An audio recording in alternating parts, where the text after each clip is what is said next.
आपण कोणत्या वाटेवर कोणत्या वळणावर जाणार आहोत, त्या वाटेवरती वळणावरती आपण कसं चाललं पाहिजे. चार भिंतीमध्ये तुम्हाला पुस्तकातलं शिक्षण तर मिळालेलंच आहे, त्याबरोबर शिक्षकांनी त्यांचे असंख्य अनुभवाचे दाखले देऊन तुम्हाला या जगामध्ये वावरताना कुठे कुठे कोणत्या कोणत्या संवेदनेच्या अनुभवाच्या गाठी कोणत्या कोणत्या ठिकाणी कामात येणार आहेत त्या संदर्भाने सांगितलेल्या आहेत. आणि फक्त मोजक्या 20 मिनिटांमध्ये तुमच्यासमोर मी बोलणार आहे. खरं तर तुमच्या मेंदूमध्ये असंख्य विचार चालू असतील आत्ता या क्षणाला. अतिशय मी जेव्हा पहिल्यांदा या विद्यालयामध्ये प्रवेश केला तर मी एका छान बागेत आलेलो आहो अशी अनुभूती मला या ठिकाणी या सर्व मुलींकडे पाहिल्यावर मिळाली की किती छान जाई जुई मोगरा फुलोरा गुलाब यासारख्या चंपा चमेलीसारख्या अतिशय सुंदर अशा देखण्या या सावित्रीच्या लेकी जिजाऊच्या लेकीसमोर बसलेल्या आहेत आणि खूप सुंदर पद्धतीनं. आणि या मुलांच्यामध्ये फुलपाखरासारखे रंगबिरंगी पंख आणि त्या पंखांमध्ये बळ घेऊ पाहणारे ही मुलं आहेत. खरं तर मुलं गोंड असतात. त्यांचा जो प्रवास असतो जन्मापासून आपल्या या आजपर्यंतच्या अनुभवापर्यंत बहिणाबाई खूप सुंदर सांगतात. जगणं मरणं याचं न्यारं रे तंतर, जगण्या मरण्यात कितीसं अंतर. बहिणाबाईने इतक्या छानपणे जगण्या मृत्यूतला जो संदर्भ आहे तो या ठिकाणी दिलेला आहे. जगणं मरणं याचं न्यारं रे तंतर, जगण्या मरण्यात कितीसं अंतर. तुम्ही एक प्रश्न विचारा स्वतःला की जगण्यातला आणि मृत्यूमधला अंतर कितीसं आहे. आला श्वास गेला श्वास, जगण्या मरण्यात एका श्वासाचं अंतर. कितीचं अंतर आहे. फक्त एका श्वासाचं आहे. आणि हा एक श्वास जो आहे तो तुम्हाला जन्मापासून मृत्यूपर्यंत जो प्रवास करायला शिकवतो ना, तो प्रवास तुमच्या जन्मापासून मृत्यूपर्यंत येणाऱ्या जीवनाचा पूर्णपणे आलेख असतो. आणि म्हणून हा आलेख तुम्ही ज्ञानचक्षु घेऊन म्हणजे ज्ञानाचे डोळे तुम्हाला प्राप्त करून तुम्ही तो प्रवास करत असतात. आणि तो प्रवास करत असताना कसा करावा, कुठे थांबावं, कुठे जावं, कुठे कोणता अनुभव वापरावा या अनुषंगानं ज्ञानाची जी संपूर्ण जी शृंखला आहे ती तुमच्यासोबत सतत चालती होते. तुमच्या मनामध्ये मन नावाची कन्सेप्ट माहिती आहे तुम्हाला. बहिणाबाई ते पण सांगतात, मन केवड केवड जसा काकसाचा दाना, मन एवढ एवढ त्यात आबाळ मायना. म्हणजे तुमच्याजवळ मन नावाची संकल्पना आहे, बुद्धी नावाची संकल्पना आहे, बुद्धी नावाची कन्सेप्ट आहे, मन नावाची कन्सेप्ट आहे. तिला कशा पद्धतीनं तुम्ही रुंजी घालतात, किती त्याला खत पाणी देत आहात, त्या पद्धतीनं तुमचं व्यक्तिमत्व साकार होत जात आहे. पहिल्या वर्गापासून 10व्या वर्गापर्यंतचा तुमचा प्रवास, पहिल्या वर्गापासून 10व्या वर्गापर्यंतचा तुमचा जो प्रवास आहे तो जरा आठवा. पाठीमागे जरा वळून पहा. आपला शाळेतला पहिला दिवस आणि आज 10व्या वर्गातला शेवटचा दिवस. मित्रहो, जो प्रवास झाला आहे त्या प्रवासातल्या फक्त आठवणी तुम्ही गोंजारू शकता, त्या आठवणी स्मरणात आणू शकतात. परंतु जो प्रवास होणार आहे त्याचा विचार तुम्ही कधी केला आहे का. त्याचा विचार कधी तुम्ही केला आहे का. जो विचार तुम्हाला करायला हवा आहे. आज तुम्ही अशा वळणावर आहे. एक विद्यार्थिनी खूप छान बोलताना बोलली की हाही दौर चांगला होता आणि पुढे येणारा दौरही चांगलाच असणार आहे. किंवा एक विद्यार्थिनी पुन्हा म्हणाली की कॉलेजचे दिवस कसे असतील त्याची अनुभूती घेतोय. आम्ही महाविद्यालयीन शिक्षक आहोत, प्राध्यापक आहोत. महाविद्यालयात माझ्यासमोर 1000 विद्यार्थी जेव्हा वावरतात त्यांच्या जीवनाकडे आम्ही जेव्हा पाहतोय ना, आज वर्तमान अवस्था संभ्रमावस्थेत आहे, अतिशय संभ्रमावस्थेत आहे. प्रचंड अंधार समोर दिसतोय असं प्रत्येक विद्यार्थ्याला वाटतंय. आणि मग ती ज्ञानाची जी ज्योत त्याने पेटवली ना स्वतःच्या अंतर्मनामध्ये, त्या ज्योतीच्या साहाय्यानं भविष्यातल्या अंधाराच्या दिशा तो प्रकाशमान करून पाहतोय. पण असं असतं ना, थोडंसं अंधारून आलं की उजेडणारच नाही असं नाही आहे ना. कुठेतरी संभ्रमावस्था निर्माण झाली आहे, कुठेतरी बकाल अवस्था निर्माण झाली आहे, कुठेतरी ती स्थिर अवस्था निर्माण झालेली आहे. आणि या स्थिर अवस्थेमध्ये आपण कसा प्रवास करायचा आहे. मित्र हो, आनंद जीवनाचा घेत असताना त्या जीवनासाठी काय काय लागतं याचा जर प्रश्न तुम्ही स्वतःच्या आईवडिलांना घरी जाऊन विचारलं ना, तो कसा विचारायचा. साधा सरळ नाही विचारायचा. आईचा हात हातात घ्यायचा आहे. आईचा हात हातात घेतल्यानंतर आपला जो हात आहे तळहात, तो त्या हातावरून फिरवायचा आहे. आणि हळूहळू आपल्या आईच्या डोळ्यामध्ये पाहून थोडासा प्रश्न विचारायचा आहे. आई, जगण्यातलं जे जीवनाचं तत्त्वज्ञान आहे, म्हणजे तुझ्या जन्मापासून तू जो प्रवास करत आली आहेस ना, तो कसा ग तू प्रवास केलास. हा प्रश्न जेव्हा तुम्ही त्या आईला विचारणार, आणि माझ्या भवितव्याबद्दल तुझ्या डोळ्यामध्ये कोणती ग स्वप्न आहेत, मग ती स्वप्न कोणती आहेत, तर मुलींच्या बाबतीमध्ये प्रत्येक आईला वाटतं रांधा वाडा, उष्टी काढा आणि बाळुती धुवा, याच्यामध्ये तिचं आयुष्य जाऊ नये. ती कुठल्या तरी अधिकार पदावर पोहोचावी, ती अधिकारी पदावर तिने काम करावं, कुठली तरी नामांकित व्यक्ती तिने व्हावं, तिचं आयुष्य वर्तमानाच्या आयुष्यापेक्षा भविष्याचं आयुष्य उज्ज्वल व्हावं. आणि मुलांच्या संदर्भामध्ये खरं तर युवकांची फार भयानक अवस्था आहे. काय करावं या तरुणांनी हेच यांना कळत नाही आजच्या स्थितीमध्ये. कौतुक तर खऱ्या अर्थानं मी करत की इथं बोलणाऱ्या मुलीच आल्यात, मुलं आली नाहीत. पाठीमागं बॅक बेंचवर बसून बोलता येतं तितकं साहस आपल्याला आहे, परंतु इथे येऊन जेव्हा आपल्याला आपलं मनोगत व्यक्त करायचं आहे, आपल्या मनाची उकल करायची आहे, मनातले जे 2 शब्द आहेत ते आपल्या मित्रांसमोर मैत्रिणींसमोर खुले करायचे आहेत, तितकंही सामर्थ्य आपल्याजवळ नाही आहे. आणि आपण बसल्या जागेवर खूप छान बोलतात. आउटडेटेड झालं आयुष्य, स्वप्नही डाउनलोड होत नाहीत. संगणकाची आणि मोबाईलची जी भाषा तुम्हाला आम्हाला कळते ना, त्याच भाषेत तुमच्याशी बोलतोय. आउटडेटेड झालंय आयुष्य, स्वप्नही डाउनलोड होत नाहीये. दुःखांना लागलाय व्हायरस, संवेदनांना लागलाय व्हायरस, दुःखही सेंड करता येत नाहीये. 21व्या शतकातली, म्हणजे तुम्ही आम्ही 21व्या शतकातली पिढी भलती क्यूट, आणि कॉन्टॅक्ट लिस्ट वाढत गेली आहे, संवाद झालेत म्यूट. किती संवाद म्यूट आहे आपला, प्रचंड असंवादी बनलेलो आहोत आपण. म्हणजे आपल्या घरामध्ये वावरताना आपल्या आईशी संवाद नाही, आपल्या बापाशी संवाद नाही, आपल्या भावाशी संवाद नाही, आपल्या बहिणीशी संवाद नाही, आणि असंख्य आयुष्याचे उन्हाळे पावसाळे पचून आलेल्या आजी आजोबांशीही आपला संवाद नाही आहे. हा माणसांशी संवाद ठीक आहे हो, पण तुमचा तुमच्याशी तरी संवाद आहे का? तुमचा तुमच्याशी तरी संवाद आहे का? जरा स्वतःला प्रश्न विचाराल का? मी माझ्याशी कधी बोलले का? मी कोण आहे, मी कोण आहे, मी कोण आहे हे नाव फक्त तुमच्या समोर येईल, पण मी कोण आहे, मला काय जगायचं आहे, मी कोणत्या दिशेनं प्रवास करायला पाहिजे आहे, याची उत्तरं तुम्हाला सापडत नाहीत, कारण तुम्ही स्वतःशी संवाद कधीच करत नाही. जेव्हा आपण स्वतःला काही प्रश्न विचारतो ना, मला एक सांगा, रात्री आलेल्या निद्रेतून सकाळ झाली, सूर्योदय झाला, या निद्रेतून आपण उठलोच नाही तर, या निद्रेतून आपण उठलोच नाही तर, हा प्रश्न जर आपल्याला पडला आणि उत्तर आलं, आपण उठूच शकत नाही. मित्र हो, आपला मृत्यू असतो निश्चितच ना. मग मला सांगा, गांधारीने डोळ्यावर पट्टे बांधले होते आणि धृतराष्ट्र हा जन्मांध अंध होता, जन्मांध होता. आपल्या डोळ्यावर एक पट्टी आहे, ती पट्टी अशी आहे की त्या पट्टीतून आपल्याला आपलं भविष्य दिसत नाहीये, बिलकुल दिसत नाहीये. कारण मी आज कित्येक तरुणांशी जेव्हा संवाद साधतोय, जर मी इथं प्रश्न उत्तराच्या अनुषंगानं सांगितलं की तुम्ही शिक्षण का घेताय, का घेताय, काय उत्तर आहे तुमच्याकडे, कोणी सांगू शकेल? तुम्ही शिक्षण का घेता आहात, आहे उत्तर? आहे का? नोकरी मिळण्यासाठी, काही इन्कम सोर्स मिळवण्यासाठी, मग कशासाठी?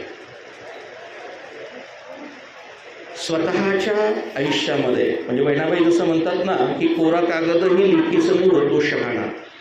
कोऱ्या कागदावर जेव्हा लिहिल्या जातं ना, कोरा कागद जेव्हा असतो तेव्हा त्याला अर्थ असतो का? नाही.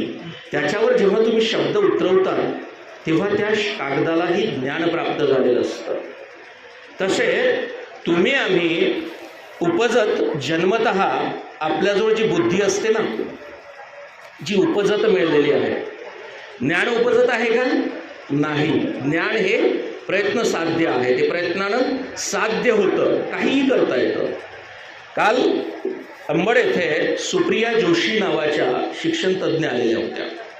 तिथे डिसले गुरुजी होते, वारे गुरुजी होते, आपले गणेश कुडे होते, आणि सुप्रिया जोशी नावाच्या मुंबईतल्या एक स्त्री आलेल्या होत्या, एक आई होत्या.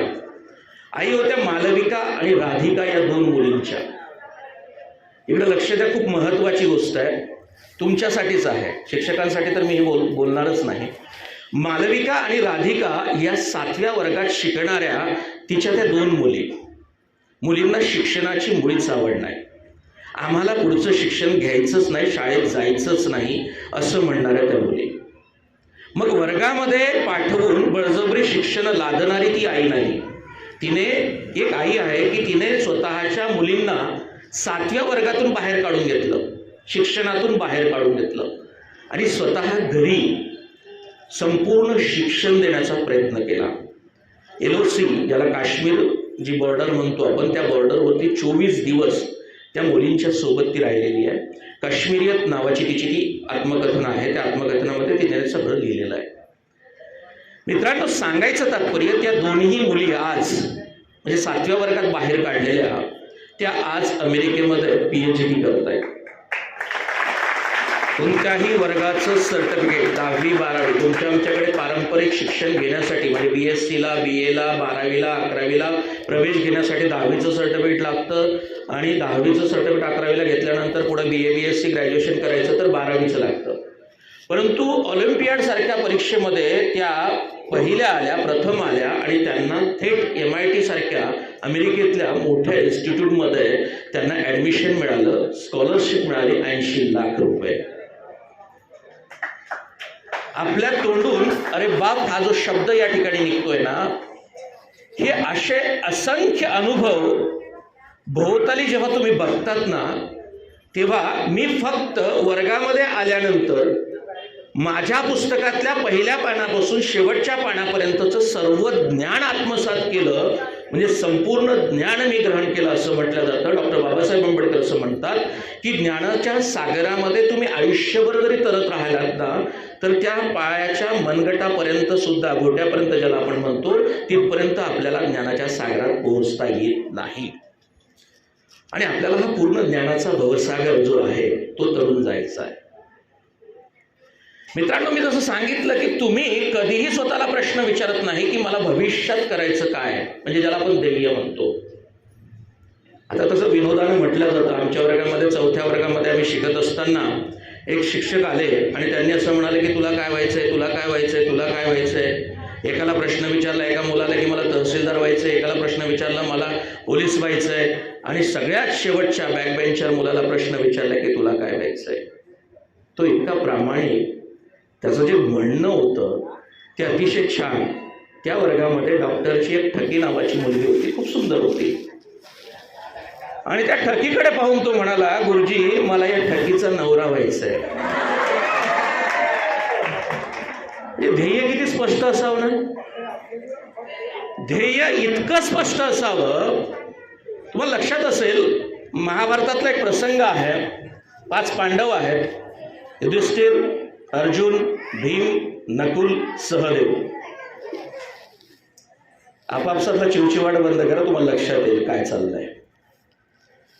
युधिष्ठिर, भीम, नकुल, सहदेव आणि अर्जुन हे 5ही पांडव जेव्हा ते द्रोणाचार्य त्यांचे गुरु ते त्यांना त्या शिक्षेसाठी, अंतिम परीक्षेसाठी घेऊन जातात, तेव्हा ते एक झाड असतं, डेरेदार असं झाड, त्या झाडाच्या समोर त्यांना ते उभं करतात आणि झाडाच्या समोर उभं केल्यानंतर त्यांना प्रश्न करतात. युधिष्ठिराला प्रश्न करतात की या झाडाकडे पाहिल्यानंतर तुला काय वाटतंय. युधिष्ठिर हा इतका सात्विक आणि वैश्विक विचारसरणीचा माणूस, तो म्हणाला की मला झाडाशी एकरूप व्हावं असं वाटतंय. भीमाचं जे शस्त्र आहे ते गदा आहे.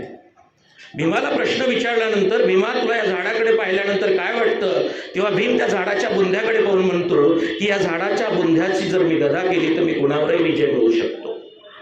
नकुल, सहदेव हे बाल मनाची असलेली दोघंही भावंड, आम्ही या झाडावर खूप छान खेळू शकतो.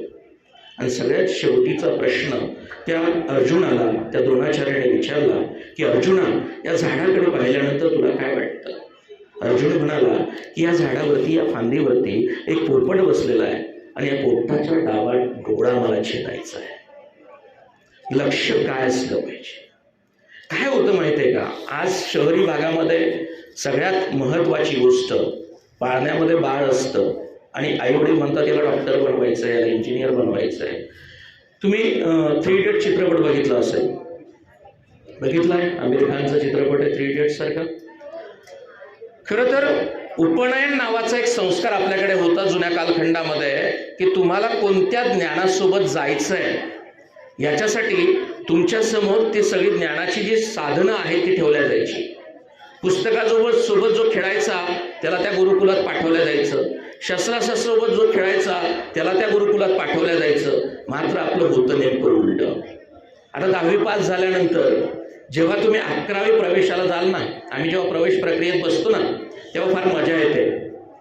प्रवेश प्रक्रियेत बसल्यानंतर आम्ही मुलांचा फॉर्म भरून घ्यायला लागतो आणि फॉर्म भरून घेतल्यानंतर तुला कोणता विषय घ्यायचा आहे, सायन्स घ्यायचं आहे, आर्ट्स घ्यायचं आहे की कॉमर्स घ्यायचं आहे. माझ्या मैत्रिणीनं ना सायन्स घेतलंय, मला पण सायन्स घ्यायचं आहे. माझे पप्पा म्हणतात सायन्समध्ये खूप चांगलं करिअर आहे, मला सायन्स घ्यायचं आहे. कोणी म्हणतो माझा तो एक मित्र कॉमर्सला गेला आहे, मला तिकडे घ्यायचं आहे. कोणी मुलं म्हणतात की आम्ही 10वीपर्यंत कसं शिकलो सर, आम्हालाच आमचं माहिती किती कॉप्या केल्या आहेत, काय केलं आहेत. आर्ट्स कॉमर्स सायन्स, कॉमर्स सायन्सशी आमचं काही फारसं जुळणार नाही, चला आम्ही आर्ट्सला येतो. म्हणजे अशा पद्धतीनं मी जसं सांगितलं की आपल्या मनामध्ये नेमकं काय चाललेलं आहे किंवा आपली जी कुशलता आहे ती कुशलता त्या ठिकाणी आपण तपासत नाही आणि आपण पुढची वाट चालायला लागतो. एक इसाप नीतीतली गोष्ट आहे पहा. जंगलामध्ये जशी आपली परीक्षा असते तशी जंगलामध्ये सुद्धा शाळा असते, जंगलामध्ये सुद्धा परीक्षा असते. जंगलामध्ये माकड, मासा, पक्षी आणि उंदीर असे सगळे प्राणी त्या शाळेमध्ये असतात आणि तिथे 4 पेपर असतात. एक पेपर असतो आकाशात उंच उडण्याचा, एक पेपर असतो झाडावर चढण्याचा, एक पेपर असतो खूप जमिनीवर पळण्याचा आणि एक पेपर असतो पाण्यात पोहण्याचा. आता हे 4ही पेपरमध्ये हे बसणारे वेगवेगळे प्राणी आहेत. हे जे प्राणी आहेत त्या प्राण्यामध्ये सुरुवातीला जो पोपट आहे तो पोपट म्हणतो मी उंच उडू शकतो, मी झाडावर चढू शकतो, मी पाण्यात थोडासा पोहण्याचा प्रयत्नही माझा होईल, बीळ मात्र मी अजून खोदलेलं नाही. आणि मग तो बीळ खोदण्यासाठी पहिला प्रयत्न करतो. बीळ खोदता खोदता त्या नखांनी पंखांनी ती माती लोटता लोटता त्याचा एक एक पंख गळायला लागून जातो, एक एक पंख गळायला लागून जातो आणि त्या बीळ खोदण्याच्या पेपरमध्ये तो इतका रममाण होतो की त्याला बाकीच्या पेपरचा विचारच येत नाही. आणि मग बीळ खोदता खोदता सगळेच पंख गळून पडलेले असतात. थोडंफार तो बीळ खोदू शकतो, मग तो तिकडं विचार सोडून देतो आणि मग पुन्हा विचार करतो की चला मला माझा उंच उडण्याचा जो पेपर आहे तो सोडवायचा आहे. तो प्रयत्न करतो तर त्याचे पंख सगळेच नष्ट झालेले असतात. तसाच पेपर माकडही द्यायला लागतं. माकड म्हणतं मी जमिनीवर पडू शकतो, बीळही खोदू शकतो, पाण्यातही पोहू शकतो, झाडावरही चढू शकतो, मात्र मी उंच उडू शकत नाही. आणि मग तो उंच उडण्याच्या पेपरमध्ये पहिल्यांदा सराव करायला जातो, झाडाच्या उंच टोकावर जातो आणि आकाशाच्या दिशेने जितक्या ताकदीनं होईल तितक्या ताकदीने ते उंच झेप घेतो आणि त्याचा बॅलन्स आउट होतो. तो डोक्यावरती पडतो, त्याचा मेंदू निकामी होतो, त्याचे हात पाय लुळे होतात. मासा म्हणतो मी पाण्यात तर पोहण्यात इतका तरबेज आहे, मी कशाला या पेपरची तयारी करू, मला उंच उडायचं आहे, बीळ खोदायचं आहे, जमिनीवर धावायचं आहे. तो पहिला पेपर जो आहे जमिनीवर धावण्याचा, त्या जमिनीवर धावण्याच्या पेपरचा सराव करायला लागतो. पाण्यातून टपकन उडी बाहेर मारतो जमिनीवरती आणि मासा तो पाण्याशिवाय जगूच शकत नाही. आणि मग त्या